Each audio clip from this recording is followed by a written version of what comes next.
War in Ukraine may or may not go nuclear, but one thing's certain. It could lead to the rise of a new Eurasia, a new continental coalition led by Russia and China. An alliance that may occupy almost 6% of the Earth's surface, more than 20% of the world's population, and almost 22% of the global economy. The frontiers of this new alliance run from Belarus and Ukraine in Eastern Europe to the Indian border with Tibet in South Asia. It's been called an alliance of the 21st century, and it's being bolstered as I speak. Just look at some recent developments now. On Wednesday, China's top diplomat Wang Yi visited Moscow, a visit that came just 2 days before the anniversary of Russia's invasion of Ukraine. And a week after the US expressed concerns that China is slowly getting involved in this war. Wang Yi's interactions have only added more fuel to these suspicions. Let's now take them one at a time. His first interaction was with Sergei Lavrov, the foreign minister of Russia. The two leaders were all smiles as they sat down for a big bilateral. They even referred to each other as quote-unquote dear friend. And what did these dear friends discuss? A host of things. Reports say the talks focused on maintaining their strategic resolve, building a multipolar world, practicing true multilateralism, opposing bullying actions in any form, and safeguarding their respective sovereignty. What about the so-called peace plan? Remember, Wang Yi had constantly stressed that during his visit to Moscow, he will discuss ways to end the conflict and bring peace to Europe. A Reuters report now says that no such peace plan featured in the talks. In any case, we didn't expect it to. Wang Yi's next interaction was with the leader who started this war, Vladimir Putin. Now, if you followed Putin's interactions closely, you would know that Putin loves long tables. In most of his meetings, he's seen sitting at one end, with the other person sitting so far that it makes us wonder if anyone can even hear each other properly at these meetings. Well, this wasn't really the case this time around. The moment Putin saw Wang Yi, he extended his arms as if wanting to hug him.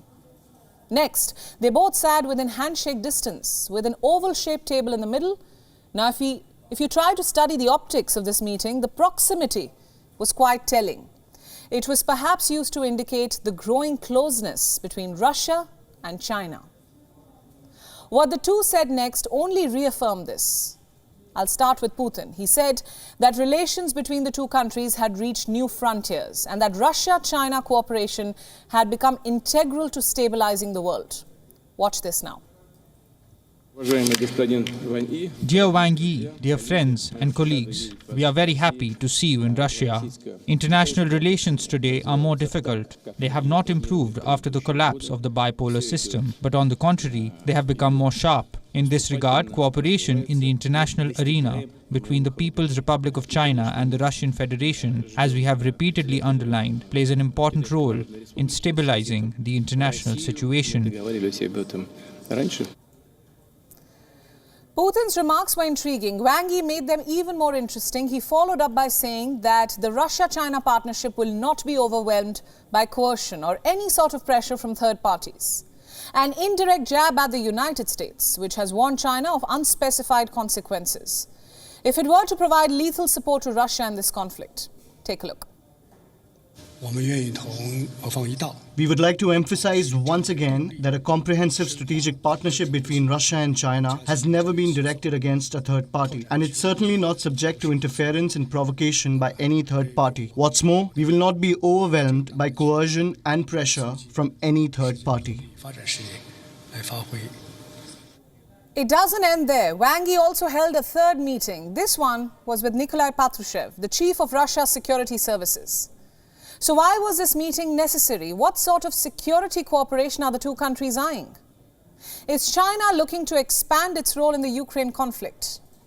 The statements by Patrushev answered all these questions. He said that just like cornering Russia over Ukraine, the West is now trying to go after China over Taiwan, Xinjiang and Tibet. He declared that Russia will offer unwavering support to China on all three issues. Listen in. In the situation when the collective Allied West is deploying a campaign aimed at double deterrence of Russia and China, further deepening of Russian-Chinese coordination and interaction in the international arena is becoming particularly important. In this given context, I would like to confirm our unwavering support for Beijing over the issues of Taiwan, Xinjiang, Tibet and Hong Kong, which are being used by the West to discredit China.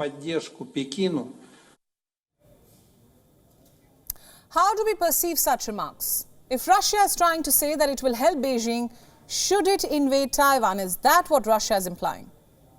Or is it using the issue to get Beijing more involved in Ukraine?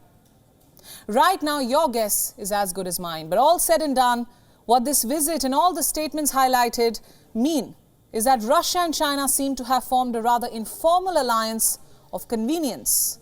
An alliance aimed at countering the collective hegemony of the Western world and ensuring that Russia's offensive in Ukraine succeeds. I say this because since the war started, Beijing has provided diplomatic support to Russia, also an economic lifeline to counter Western sanctions.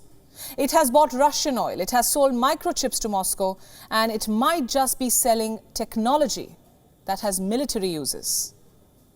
Reports in the American media say that Beijing is already supplying Russia with dual-use equipment, technology which may appear to be civilian, but can also be used to repair fighter jets. I repeat, these are the claims being made by America. They may or may not be true. But Wang Yi's visit to Moscow, his interaction with Russia's security chief, his statements on coercing by third parties, his promises on forging closer strategic ties, all of them do make one doubt China's intentions in this ongoing war. WION World is now available in your country. Download the app now and get all the news updates on the move.